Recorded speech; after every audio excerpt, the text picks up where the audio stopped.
প্রাণের অধিক বেশি যার দাম রহমতাল লিল আলামিন। জানো কি তোমরা তাহার নাম রহমতাল লিল আলামিন। প্রাণের অধিক বেশি যার দাম রহমতাল লিল আলামিন। জানো কি তোমরা তাহার নাম রহমতাল লিল আলামিন।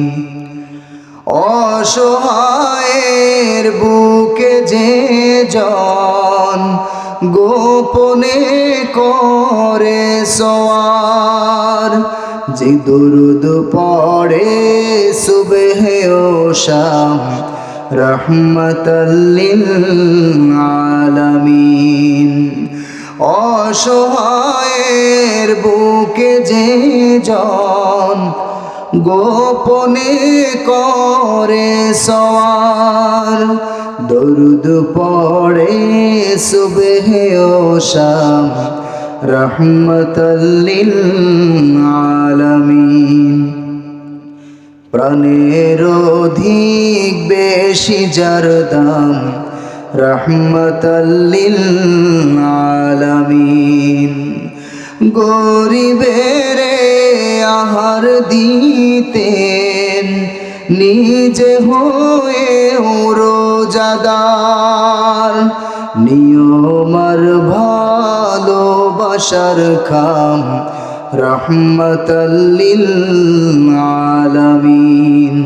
প্রাণের অধিক বেশি যার দাম রহমতাল লিল আলামিন। তার পথে যে বিছিয়ে দিত টুকরো কাটা স্তূপ করে, তাকেও দিলেন প্রেম মুজাসাম রহমতাল লিল আলামিন। তাকেও দিলেন প্রেম মুজাসাম রহমতাল লিল আলামিন। প্রাণের অধিক বেশি যার দাম রহমতাল লিল আলামিন। জোরে কোন মারহাবা। কষ্ট লাগে? খারাপ লাগতেছে? শেষ করে দেই। শেষ করে দেই, আলোচনা চালাবো। কষ্ট হচ্ছে না তো আপনাদের? আর 10টা মিনিট চালাই। মন চাচ্ছে অনেক কথা বলি, কিন্তু আসলে মানে মন চাচ্ছে একদম সে রাত্রের শেষ পর্যন্ত কথা বলি। আপনারা এত সুন্দর মানুষ এখানে বসে আছেন, আমার খুব ভালো লাগতেছে।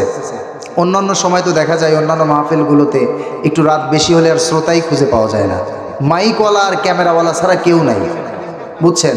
এমনকি মাহফিলের সভাপতিও বাড়ি গিয়ে নাক টেনে ঘুমায়। এরকম আছে না নাই বলেন তো? এটা বাস্তব না অবাস্তব বলেন? মানে মাহফিলের সভাপতি উনারই খবর নাই, শ্রোতা আর থাকে? মানে আমরাও পড়ে গেছি বেকায়দায়। যেহেতু দাওয়াত করে নিয়ে যাওয়া মেহমান, কথা তো বলাই লাগবে, লোক থাকুক আর না থাকুক। কথা কি বুঝতেছেন? তো আপনারা ইনশাল্লাহ তাও তো এখানে বসে আছেন, আল্লাহ আপনাদের কবুল করুন, জোরে কোন আমিন। তাহলে জাহান্নামে যাওয়ার জন্য 20টি কারণ নিয়ে কথা বলতেছিলাম, তার ভিতরে একটি কারণ আমি বলতেছিলাম যে নামাজ না পড়া। কি না পড়া? নামাজ না পড়া। আমার ভাইরা, এই নামাজের ব্যাপারে রাসূলুল্লাহ অনেক গুরুত্ব দিয়েছেন। এমনকি যেদিন রাসূলুল্লাহ দুনিয়া থেকে বিদায় গ্রহণ করবেন, ওই দিনও রাসূলুল্লাহ নামাজের ব্যাপারে আমাদেরকে তাকিদ করেছেন। আল্লাহু আকবার বলেন।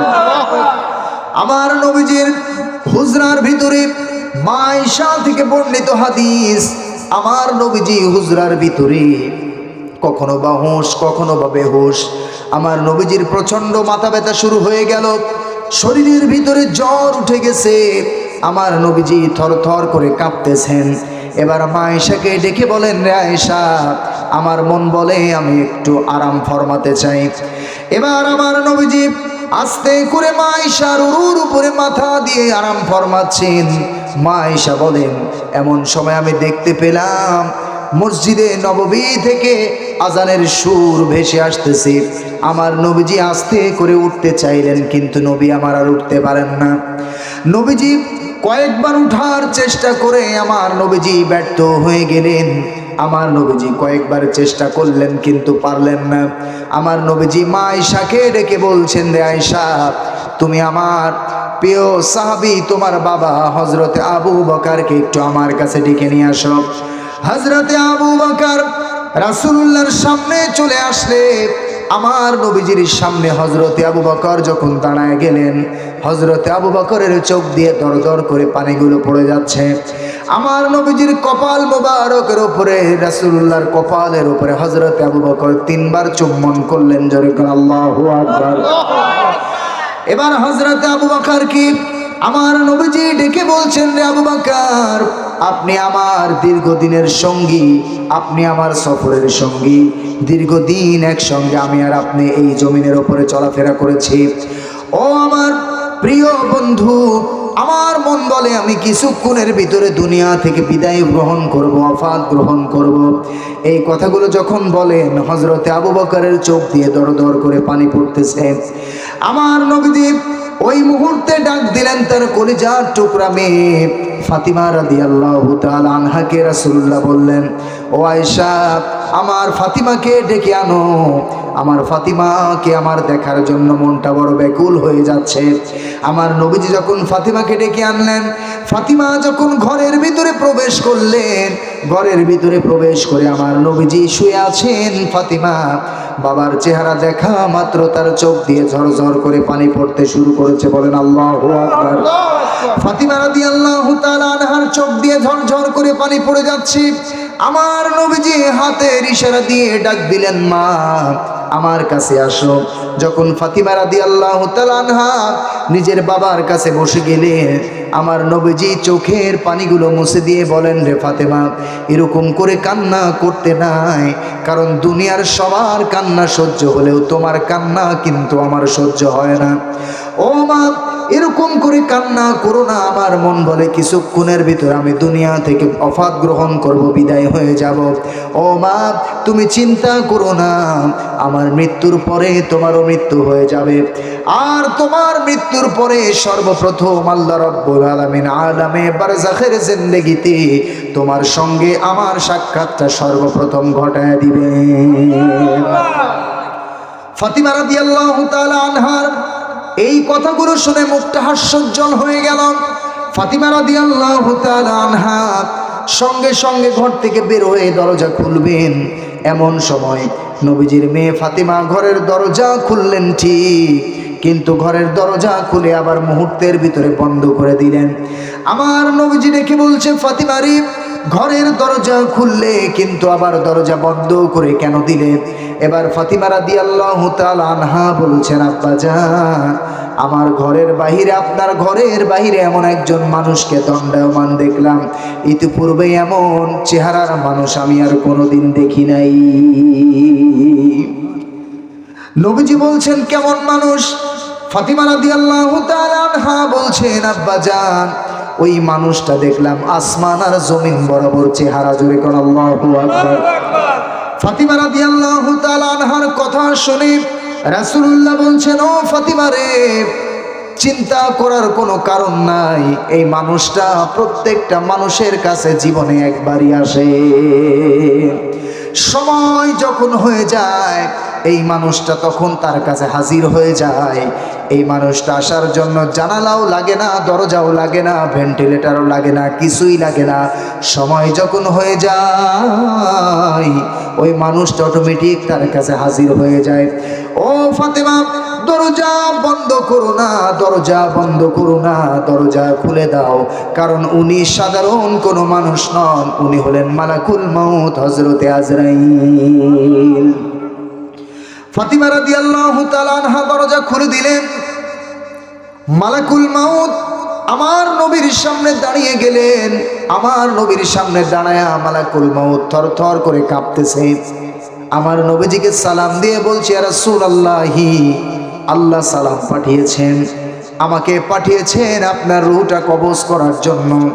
আপনি যদি আমাকে পারমিশন দেন তাহলে আপনার দেহ থেকে আমি জানটা বের করব। আমার নবীজি বলছেন, আজরাইল রে, বুঝতে পেরেছি দুনিয়ার সফর বুঝি আমার শেষ, আল্লাহ বুঝি আমাকে স্মরণ করেছেন। ওরে আজরাইল, দুনিয়া থেকে আমার জানটা তুমি নিয়ে যাবা, কিন্তু এর পূর্বে আমি আমার ভাই জিব্রাইলকে একটু স্মরণ করি। আমার ভাই জিব্রাইল কোথায়? আইনা আখিয়া জিব্রাইল, জিব্রাইল কোথায়? সঙ্গে সঙ্গে হযরতে আজরাইল বলেন, ইয়া রাসূলুল্লাহি, হযরতে জিব্রাইল তো সপ্তম আসমানে আছে। মুহূর্তের ভিতরে জিব্রাইল ৬০০০ পাখা নিয়ে আমার নবীজির সামনে এসে হাজির হয়ে বলেন, লাব্বাইক ইয়া রাসূলুল্লাহ, আসসালাতু ওয়াসসালামু আলাইকা ইয়া রাসূলুল্লাহ, আসসালাতু ওয়াসসালামু আলাইকা ইয়া হাবিবাল্লাহ। আমার নবীজিকে জিব্রাইল সালাম দিয়ে দাঁড়িয়ে আছেন। আমার নবীজি বলছেন, ভাই জিব্রাইল, আমি আপনাকে একটু স্মরণ করেছি। হযরতে জিব্রাইল বলছেন, ইয়া রাসূলুল্লাহি, আপনি আমাকে স্মরণ করেছেন, আমি হাজির হয়ে গেছি। ওগো রাসূল বলুন। এবার আমার নবীজি বলছেন, রে জিব্রাইল, আজরাইল আলাইহিস সালাম এসেছেন আমার জান কবজ করার জন্য, কিন্তু আল্লাহর সঙ্গে এখনো পর্যন্ত আমার একটা কথা বলা বাকি আছে। কয়টা কথা বলা? একটা কথা বলা বাকি আছে। ইয়া রাসূলুল্লাহি, আপনি আমাকে বলুন কি কথা আল্লাহর সঙ্গে বলা বাকি আছে। আমি জিব্রাইল আল্লাহর কাছে গিয়ে বলবো। এবার আমার নবীজি বলছেন, রে জিব্রাইল, আমি তো দুনিয়া থেকে ওফাত গ্রহণ করব ঠিক, আমার মৃত্যুর পরে আমার গুনাহগার উম্মতকে কে দেখে রাখবে, এটা আমি নবী একটু জানতে চাই। হযরত জিব্রাইল রওনা দিবেন, নবীর দিকে তাকায়া জিব্রাইলের চোখ দিয়ে দিয়ে টপ টপ করে পানি পড়ে, আমার নবীজির চোখ দিয়েও পানি পড়ে। হযরতে জিব্রাইল এই কান্না করা দেখে আমার নবীজি ডাক দিয়ে বলেন, ও জিব্রাইল, আমি না হয় আমার উম্মতের ব্যথায় ব্যথিত হয়ে কান্না করি, জিব্রাইল তুমি কেন কান্না করো?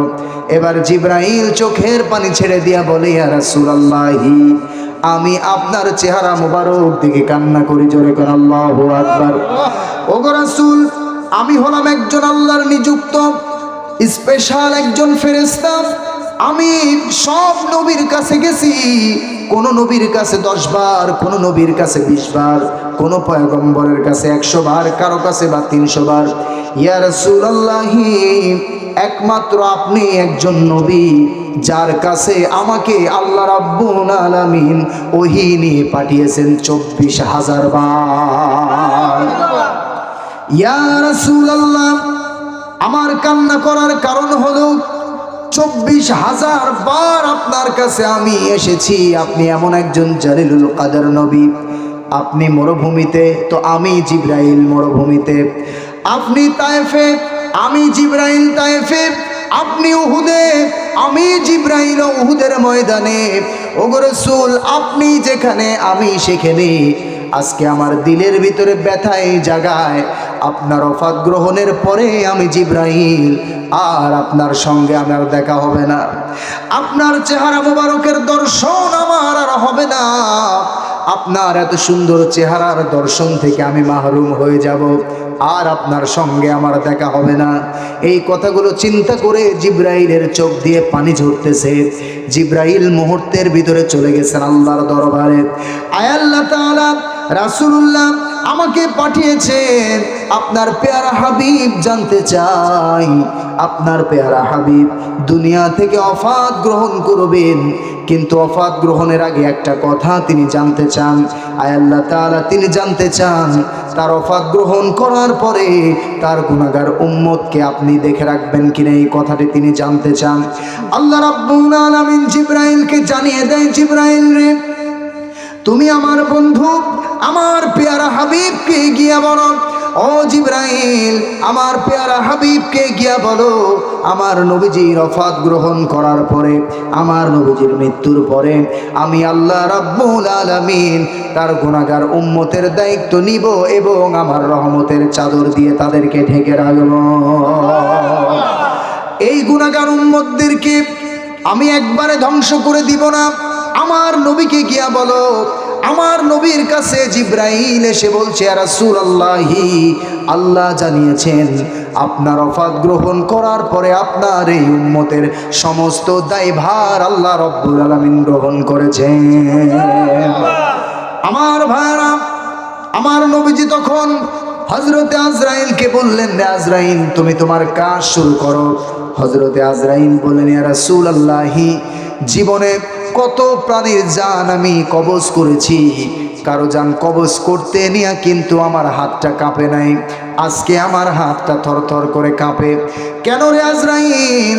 আজরাইল ডেকে বলে, ইয়া রাসূলুল্লাহি, আপনি হলেন আল্লাহর এমন একজন পেয়ারা হাবিব, আপনি হলেন আল্লাহর এমন একজন বন্ধু, আপনার উপরে স্বয়ং আল্লাহ রাব্বুল আলামিন নিজেই দরুদ পাঠ করেন। জোরে কোন সুবহানাল্লাহ। ইয়া রাসূলুল্লাহি, আমার ভয় হচ্ছে আমি যদি আপনার জান কবজ করতে নিয়ে যদি এতটুকুনো যদি বেয়াদবি হয়ে যায়, আল্লাহ রাব্বুল আলামিন আমাকে মাফ করবেন না। ওগো রাসূল, আপনি আমাকে ক্ষমা করে দেন। আমার নবীজি শুয়ে পড়লেন। হযরতে আজরাইল এবার আস্তে করে তার হাতটা নবীজির বুকের উপরে রাখলেন। বুকের উপরে রাখার সঙ্গে সঙ্গে আমার নবীজি একটা চিৎকার দিলেন, বলেন আল্লাহু আকবার। হাতটা সরায় দিলেন। জিব্রাইল আজরাইল দ্বিতীয়বার আবার আমার নবীজির দেহ মোবারকের উপরে হাত রেখেছেন। আমার নবীজি টান দিয়ে হাতটা সরায় দিলেন। আমার নবীজি চিৎকার দিলেন, আল্লাহু আকবার। এরকম করে হাত যখন যে আজরাইল রাখতেছে, এবার আমার নবী ডেকে বলেন, রে আজরাইল, তুমি আমার দেহের উপরে হাত রাখলে না। আমার মন বলে, আমার মনে হলো যেন উহুদ পাহাড়টা আমার বুকের উপরে তুমি চাপায় দিয়েছ। ওরে আজরাইল, দ্বিতীয়বার যখন তুমি আবার আমার বুকের উপরে হাত রেখেছ, আমার মন বলে, আমার মনে হলো গোটা পৃথিবীটাকে 10 বার এক জায়গায় করলে যতটুকু ওজন হবে, এতখানি ওজন তুমি আমার বুকের উপরে চাপায় দিয়েছো। বলেন আল্লাহু আকবার। আজরাইল বলে, ইয়া রাসূলুল্লাহ, আমি এখনো পর্যন্ত কোনো কার্যক্রম শুরু করি নাই, মাত্র আমার হাতটা আপনার বুকের উপরে রেখেছি, মাত্র, আর কিছুই করি নাই। আমার নবীজি চোখের পানি ছেড়ে দিয়া কান্দে আর ডেকে বলে, রে আজরাইল, বুঝতে পেরেছি তুমি আমার গুনাহগার উম্মতকে বুঝি এভাবেই কষ্ট দিয়ে মারবা। ও আজরাইল, বুঝতে পেরেছি আমার যারা গুনাহগার উম্মত হবে তাদেরকেও বুঝি এরকম কষ্ট দিয়ে দিয়ে তুমি জানগুলো কবজ করবা। ওরে আজরাইল, আমার গুনাহগার উম্মতের জান কবজ করার সময় যদি কষ্ট দাও, আমি তার দিনের নবী হয়ে সহ্য করতে পারবো না। তুমি যদি আমার গুনাহগার উম্মতকে জান কবজ করার সময় যে কষ্ট দিবা, আমি রাসূল আজকে তোমারে বলি, রে আজরাইল, আমার যত উম্মত কিয়ামত পর্যন্ত দুনিয়ার জমিনে আসবে, আমার ওই উম্মতগুলো দুনিয়াতে যারা বাঁচবে এবং যারা দুনিয়া থেকে বিদায় নেবে, সারা উম্মতের মৃত্যুর যত যন্ত্রণা এই মুহূর্তে আমি নবীকে তুমি দিয়ে দাও। আমার প্রাণের উম্মতকে মৃত্যুর সময় এতটুকু যন্ত্রণা দিও না, রে আজরাইল। আর একটু আওয়াজ দিয়ে বলেন আল্লাহু আকবার। আমার নবীজি চোখের পানি ফেলে ফেলে যখন কান্না করতেছে, আজরাইলের কাঁপুনি বেড়ে গেছে। আজরাইল বলছে, ইয়া রাসূলুল্লাহি, আমি আজকে আপনার সামনে যে সুরত নিয়ে এসেছি, আমি সবার সামনে কিন্তু এই সুরত নিয়ে যাই না। আমি যদি কোনো নেককার মানুষের সামনে যখন তার জানটা কবজ করার জন্য যাব, সুন্দর একটা সুরত নিয়ে তার সামনে দাঁড়াবো, আমার সুরত দেখা মাত্র তার রূহটা খুশি হয়ে যায়। জোরে কোন আল্লাহু আকবার। আমি জান্নাত থেকে সুগন্ধি রুমাল নিয়ে ওই মানুষটার সামনে দাঁড়ায় যায়, আর তার থুতনির কাছে ওই রুমালটাকে যখন আস্তে করে ধরা হয়, ধরার সঙ্গে সঙ্গে ওই সুঘ্রাণ তার নাক দিয়ে যেতে থাকে। ওই সুঘ্রাণটা নাকের ভিতরে যেতে যেতে অটোমেটিক তার রুহটা আস্তে করে বেরিয়ে যায়।